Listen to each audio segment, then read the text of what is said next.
Greetings, humans! Today I am continuing my work on Kelta's costume, this time with the making of a necklace.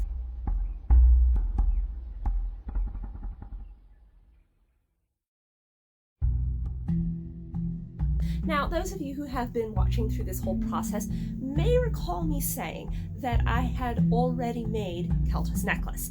This is in fact a different necklace. The one that I was thinking of before was a very simple one, but is very meaningful to Kelta in the story. It is her lucky stone, which is a very simple black gemstone on a gold chain. That's been around for years, actually, at this point. But this is a different and much more dramatic necklace. This is Kelta's Drakenfang necklace, a gold chain with blue beads and white fangs taken from a draken that she killed in the desert a few years ago.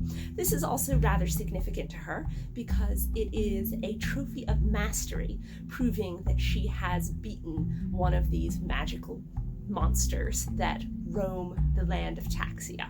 So, I'm very excited to show you guys the process of making this Drakenfang necklace to go with Kelta's costume. This time, instead of narrating my process all the way through, I'm actually going to give you a quick overview of the process at the very beginning and then move on to reading an excerpt from Jubilant, the book that Annalise and I just published this week and from which this necklace design is taken. So the process that I'm using here is pretty straightforward. I start out by molding all of the Drakenfang shapes out of air dry clay. Once those are dry, I use some sandpaper to file them down, get some smoother curves, sharper points, and to separate the shape of the fang itself from the little gold caps that are going to go around the top to attach them to the necklace. I decided to just sculpt these as part of the fangs instead of trying to actually make separate items to fit onto them.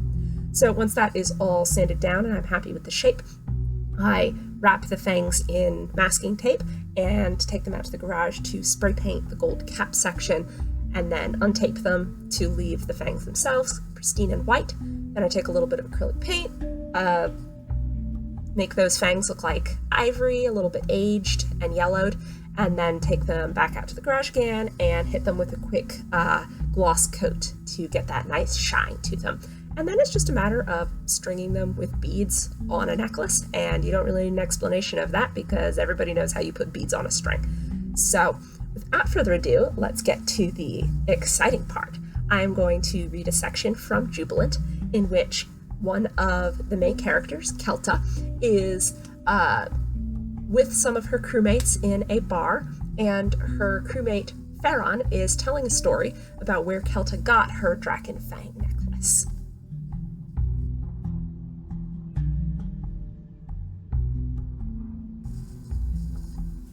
"All right, as promised," Farron said, leaning back in his chair with a grin. He fell into the storyteller's sing-song rhythm. "Before our girl here went to sea, she wandered the sands instead of the waves. A trade caravan filled with riches was crossing the edge of the perilous desert, and they felt the need for some extra hands who weren't afraid of heat and hard work. When Kelta came to them, they welcomed her gladly, though they didn't know she was a fearsome warrior. So she joined the merchants on their long journey.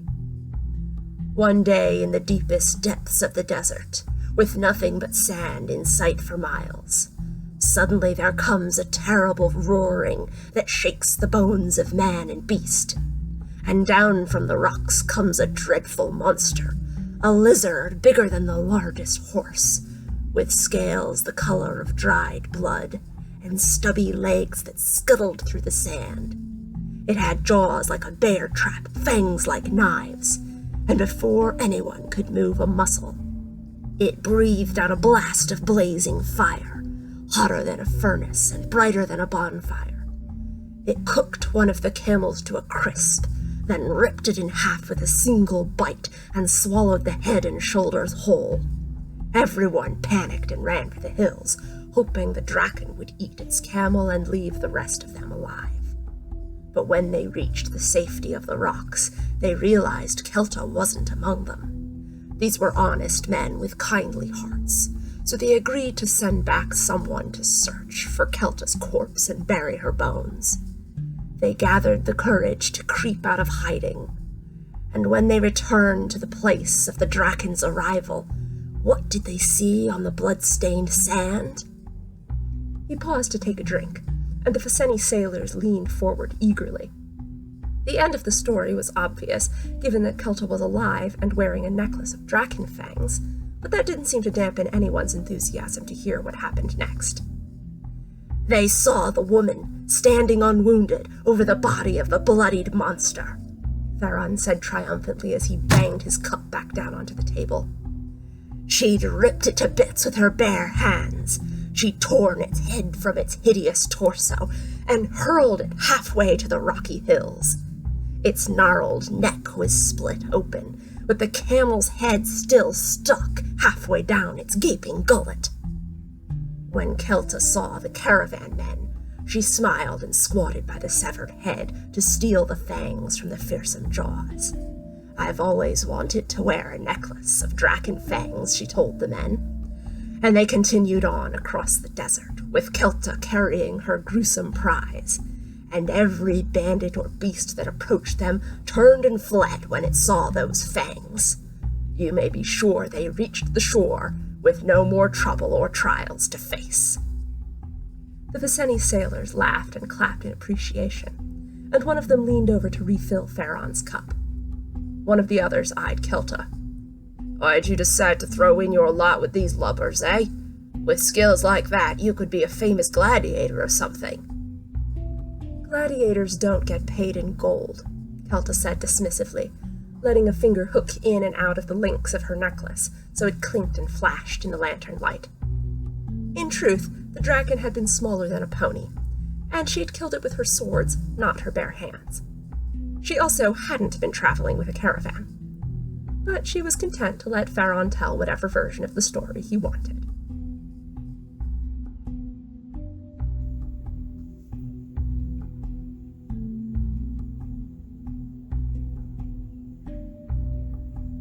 I hope you enjoyed both the excerpt from the book and the necklace making process. If you want to read more of the book, you can find the first chapter on my website, linked down in the description, or you can also head over to Amazon and purchase a Kindle copy or a hardcover copy of the book, also linked in the description.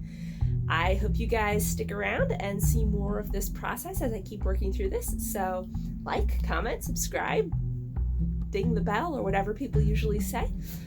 Until next time, fare thee well.